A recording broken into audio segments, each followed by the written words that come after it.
Deputy CM विजय चौधरी की करीबी की जमीन बचाने के लिए पटना पूर्णिया ग्रीनफील्ड एक्सप्रेसवे का रूट बदला। समस्तीपुर में बड़ा विवाद।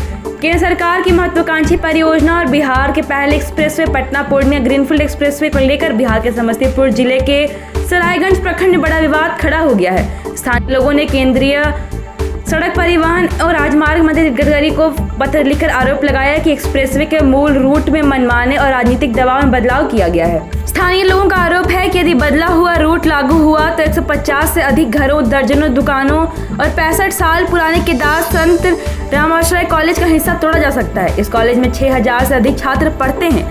एक अंग्रेजी अखबार ने इस मामले पर विस्तृत रिपोर्ट प्रकाशित किया है। इस रिपोर्ट के मुताबिक शिकायतकर्ताओं ने अपने पत्र में किसी का नाम नहीं लिखा है, लेकिन सरायगंज के जदयू विधायक और बिहार के उप मुख्यमंत्री विजय कुमार चौधरी पर आरोप लगाए जा रहे हैं कि उन्होंने अपने करीबी और दूर के रिश्तेदार को फायदा पहुंचाने के लिए रूट बदलवाया। सरकारी रिकॉर्ड के मुताबिक विनीत ईश्वर उर्फ बॉबी ईश्वर और उनके परिवार की लगभग 10.5 बीघा जमीन मूल रूट में आ रही थी।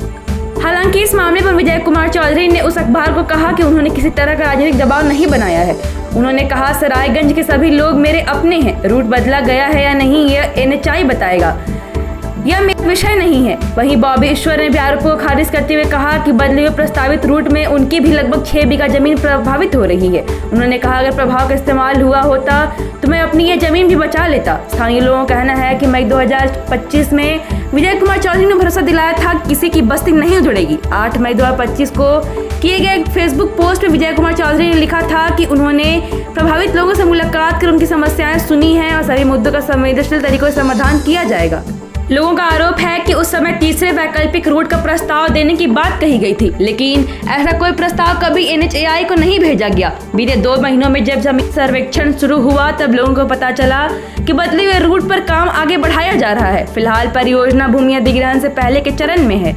स्थानीय निवासियों का कहना है कि NHAI ने शुरुआती सर्वे में रूट धनहर और चार जैसे कम आबादी वाले इलाके से गुजर रहा था, लेकिन किसानों ने इसका विरोध नहीं किया था। लेकिन बाद में राजनीतिक दबाव में रूट को मोड़कर घनी आबादी वाले इलाकों की तरफ कर दिया गया।